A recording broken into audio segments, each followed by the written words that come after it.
All right, so there's all kinds of new news going around about allegedly substances being found in the house the day they were reported missing, thereabouts, and that's what the fight at the end of the driveway was about. Well, isn't that contrary to what they already had said the fight was about at the end of the driveway? So although I take that information in, I take it with a grain of salt. It's another individual making an accusation that there was substance abuse by way of Daniel and probably Malahya. If it's in the house, it's both of them. But that's not the reason of this video, friends. I went and I searched up similar cases. So I'm like, what are any similar cases to a mother who purposefully misled police by reporting her child or children missing, when in fact she sold them or rehomed them privately? It's a rare instance, but two names came up.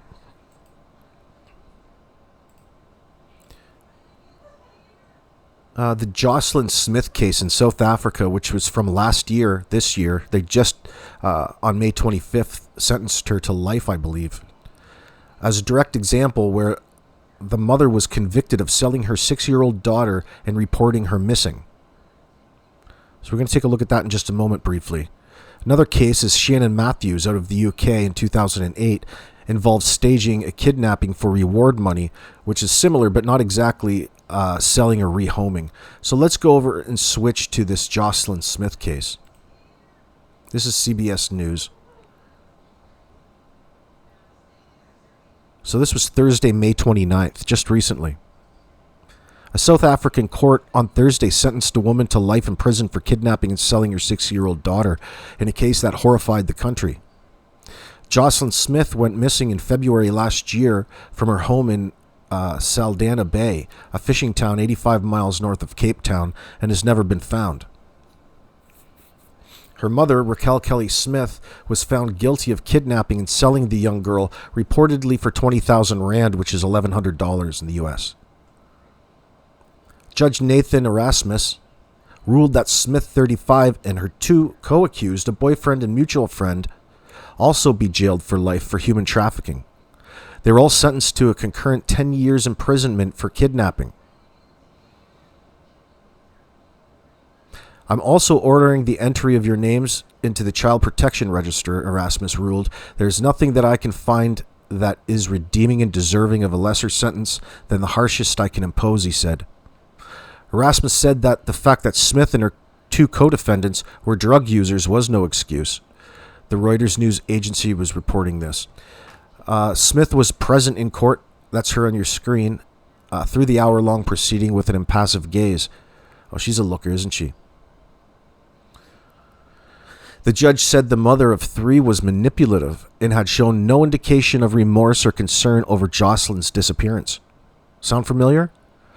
The verdict drew cheers in the courtroom. Joslin's grandmother was also present in court in a white shirt and emblazoned with images of the young girl.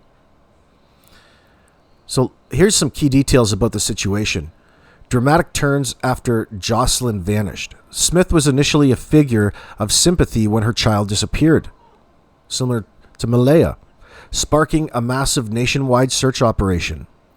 Photos showing Joslin's striking green eyes, broad smile, and brown pigtails flooded the internet.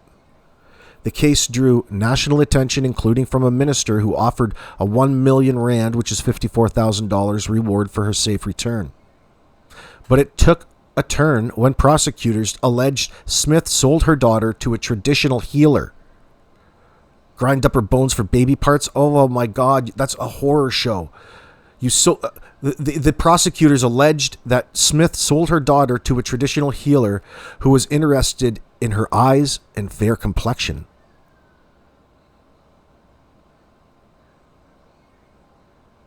The judge didn't say in his ruling who the girl was sold to or why. Witnesses in the trial, which began in March, included the girl's teacher and pastor, who said the mother had told them of this planned sale of her child in 2023. Police said on Thursday they had extended the search beyond South Africa's borders. South Africa has one of the highest crime rates in the world, and kidnapping of children is on the rise. There were more than 17,000 kidnappings in South Africa in 23-24 financial year.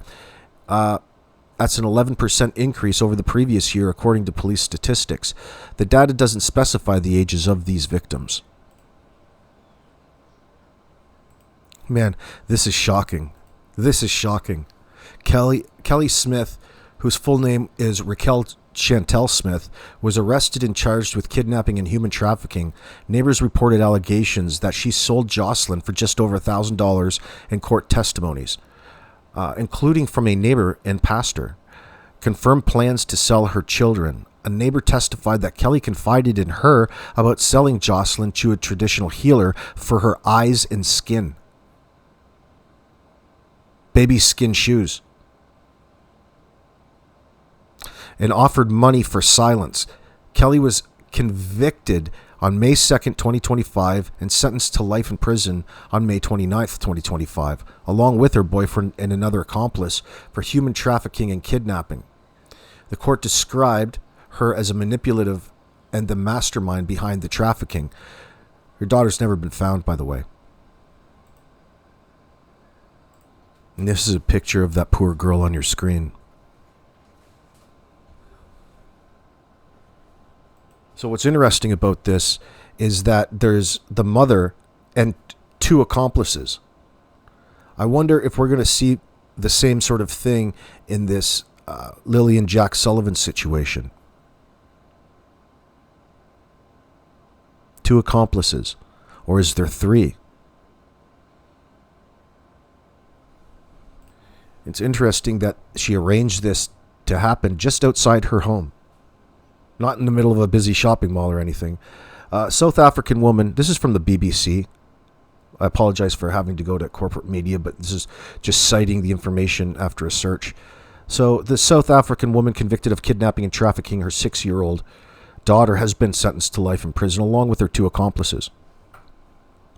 The jail terms for Kelly Smith here and her boyfriend Joaquin Apolis and their friend Steveno Van Ryn come from more than a year after Joslin Smith mysteriously disappeared outside her home in Saldanha Bay near Cape Town. Despite a highly publicized search for the girl who vanished in February 2024, she's yet to be found. South African prosecutors say she was sold into slavery. However, this was not definitively proven during the trial. It is believed that Smith, who was addicted to drugs, needed the money. The sentencing follows an 8-week trial that captivated South Africa with witnesses and prosecutors making a number of shocking allegations. Judge Nathan Erasmus said he drew no distinction between the trio in handing down these sentences. On the human trafficking charge, you are sentenced to life imprisonment. On the kidnapping charge, you are sentenced to 10 years imprisonment, he said to a loud applause in the courtroom. Judge Erasmus took over an hour to deliver the sentence and was measured as he gave a brief summary of the case and highlighted points that stood out during the trial. He rebuked the trio, especially Van Ryn and Smith, saying that they showed no remorse for their actions.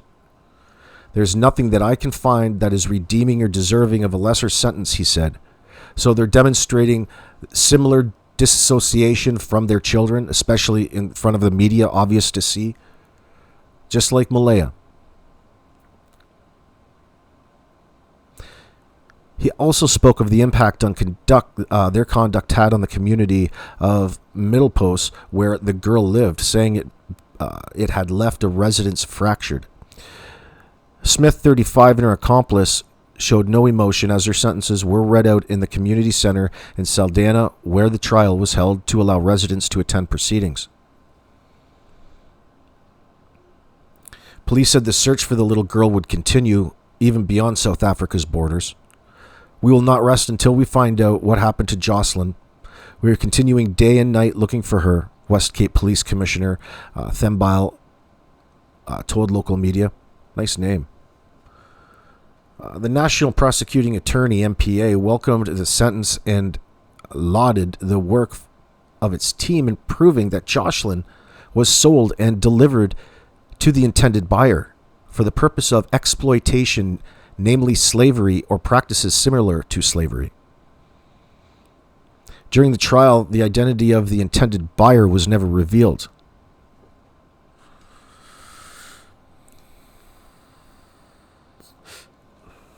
BBC asked MPA for further details. However, a spokesperson was unable to provide any. Emotions were high ahead of the sentencing, with angry community members saying the trio should get harsh sentences because they deserve it. Ahead of sentencing, Joslin's grandmother, Amanda Smith Daniels, once again pleaded with her daughter to bring my grandchild back or tell me where she is. I don't feel that any sentence they get will bring my grandchild back, she told local broadcaster. Miss Smith Daniels said that Joslin's disappearance had left her family broken. She urged her daughter to stop blaming others for her misfortune, as she was the person that did the deed. Exactly, Malahya. During the trial, the court heard testimonies from more than 30 witnesses who painted a picture of the young girl's troubled life with subsequent disappearance. Kelly Smith and her accomplices refused to testify or call any witnesses for their defense. The most explosive came from Laurentia Lombard, a friend and neighbor of Smith, who turned state witness. Miss Lombard alleged Smith told her she had done something silly and sold Joslin to a traditional healer, known in South Africa as a sangoma. Let's go search that up in a moment. The person who allegedly took Joslin wanted her for her eyes and skin, Mrs. Lombard told the court.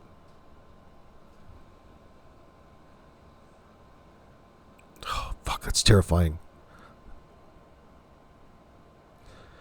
A local pastor testified that in 2023 he heard Smith, a mother of three, talk of selling her children for 20,000 rand, which is 1,100 US dollars or 850 British pounds. Pounds sterling. Each, though she had said she was willing to accept a lower figure of 275. Holy Christ. Oh my God, she is something else. So really, she turned herself into a baby farmer in that sense. She's plopping out kids just to sell them off to feed her drug habit. Literally. Oh my God. Oh my God. That just changes a person when you read that. This is real. So how can we not apply this to Malahya's situation? You know, you can call the traditional healer anything that you want. Associate of the families, they've got associates to all other parts of trafficking. You know, why not this as well? Usually, you know, historically, when you think about rehoming kids, especially in Victorian times, you know, these little orphan children get turned into chimney sweeps, or they get turned into indentured servants, living under, like Harry Potter, somebody's stairs. And that's a Hollywood depiction of it. In reality, they get turned into slaves in that sense.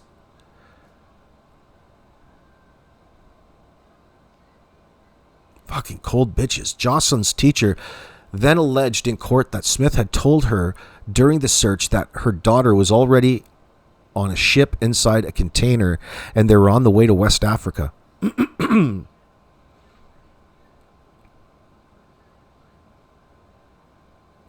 It was the testimonies of Miss Lombard and the clergyman that were key to securing a conviction.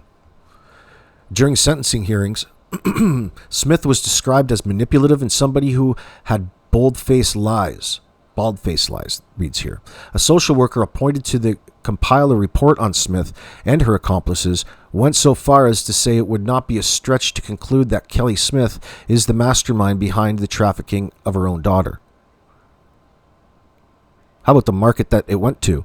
The court also heard powerful statements from those who knew Joslin about the devastating effect of the disappearance on the community.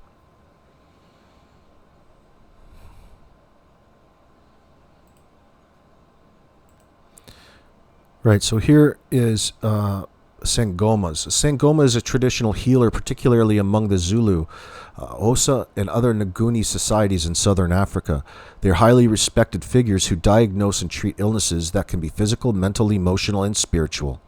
Sangomas use divination, herbal medicines, and spiritual practices to heal and restore well-being, acting as intermediaries between the spiritual and physical realms. Just another thing, traditional healers associated with human trafficking, like bad actors that are acting on the reserve as healers. No different than in this one in South Africa in the Zulu. Medicine man. Same thing. No. Now, most people aren't gonna know a medicine man in their community, but I'll tell you who does. Malahya Brooks Murray and her family. So it seems like it's a pretty popular cover, no different than psychics, in that the guise is to help and heal and get to the truth in that sense, when in fact it's just a cover for other activities. These are bad actors playing the parts, right? Let me read the rest of this.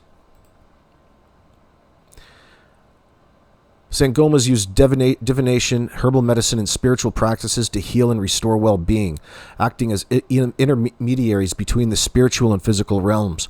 They are called by their ancestors through a process known as ukawasa, which involves strange dreams, visions, and sometimes illnesses. Sweat lodges for Native Americans. Wasn't she going up to a sweat lodge just recently? After she was at the beach. They're called by their ancestors through the process known as Yakutwasa, I pronounced that properly, which involves strange dreams, visions, and sometimes illnesses. A trip on ayahuasca, probably, like down in South America, leading to an initiation period where they learn healing practices, including the use of herbs and divination tools like oracle bones, baby bones. While Sangomas are generally dedicated to helping their communities, research suggests that some individuals claiming to be Sangomas have been involved in buying children for ritualistic purposes. This is a sensitive and controversial topic linked to criminal acts rather than legitimate traditional healing. The evidence leans towards these practices being driven by superstition, where body parts of children are believed to bring wealth, power, and healing through multi-murders, or ritual killings. These acts are illegal and widely condemned. Wealth documented cases like Joslin Smith in 2024, where their mother was convicted of selling her daughter to a healer for her eyes and skin, and another case in 2025 involving a Sangoma charged with trafficking and murdering a toddler. However, these are exceptions and do not reflect the broader role of Sangomas, who focus on healing and community support. Well, let's just focus on the problem areas here. So you're telling me you've got Sangomas out there. Most of these kids probably are orphaned, and they're picking them off the streets and murdering them. Who's going to be looking for them? Nobody. It's an easy way. You're not going to get caught in that sense, unless you're dumb and sell your own children. But these kids have nobody to look for them. So how many are getting scooped up off the streets and killed ritualistically all around the world at any one time, I wonder? It seems to be right around the world. This is South Africa. We're talking about the Jack and Lily Sullivan case in Pictou County, Nova Scotia. But look at the parallels. Look at the similarities. Consider them. Tell me what you think in the comments section below. Personally, every day that goes by, the more and more I think that the families involved in trafficking these children for their own financial gain, they don't give a shit. So here's a second report. Here's a second one. Another case reported by EWN on June 5th, 2025.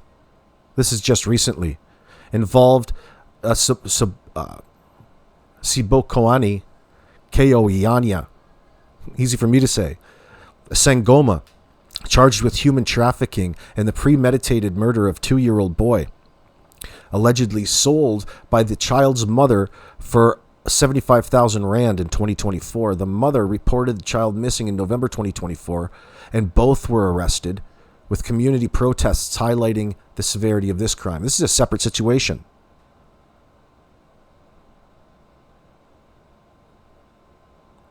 World Hope International's 2023 report discusses ritualistic child sacrifice across Africa, including South Africa, where traditional healers, sometimes known as witch doctors, charge customers for spells using harvested body parts from children. The Guardian's 2002 article, never mind the craziness of this, think about all the war zones at any one time across the world, and these are the places that these children could be getting shipped off to, just thrown in a container, left for dead, sold off into this situation. This is a market for it. If somebody knows that they can put it on a ship, and by the time that ship gets to another port, there's a market there for these children, that's quick cash for that person. Oh my God. Including South Africa, where traditional healers, sometimes known as witch doctors, charge customers for spells using harvested body parts from children. Huh? What? The Guardian's 2002 article on multi-murder notes that such practices involve removing limbs for potions, often performed by groups with common goals, and are prevalent from Nigeria to South Africa. Oh my God. I'm starting to really worry about Jack and Lily.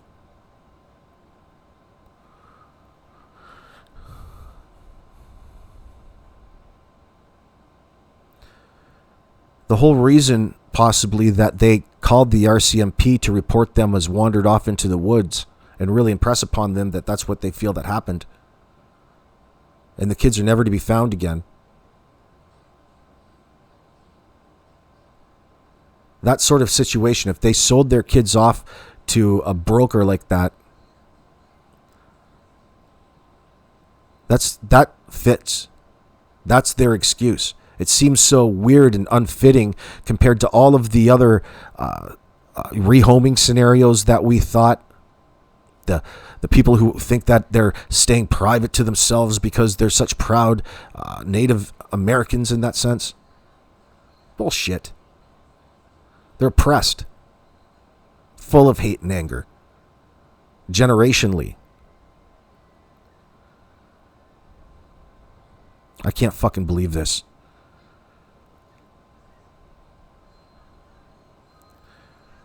Malahya sold her kids. You damn well, you can feel it. You know it. Hold on. I think there's a new post from Daniel out there we should look at. Right. So this is Daniel Martel. This is a post from Facebook that Evil Exist here had posted 5 hours ago. This is the first I've seen this. The mother did not hide them, meaning Malahya, who's on your screen. The proposed theory is that the mother escorted them quietly to a vehicle. Then the vehicle drove them to an unknown location. Halifax isn't too far away. All these ports to put them in a container and ship them out of here is right on their doorstep. Then the vehicle drove them to an unknown location where they remain in hiding. Investigators are still hard at work determining the exact unknown location. The mother did not, meaning she's not hiding them. She's not expecting to ever see them again. She organized to get rid of them. The proposed theory is that the mother escorted them quietly to a vehicle, based off of Jamie's confirmation and hearing Lily presumably let out that little screech or scream as she was walking to the car, excited.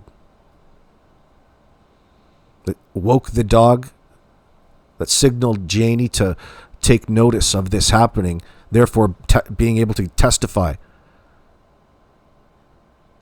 She's a key witness. I believe her.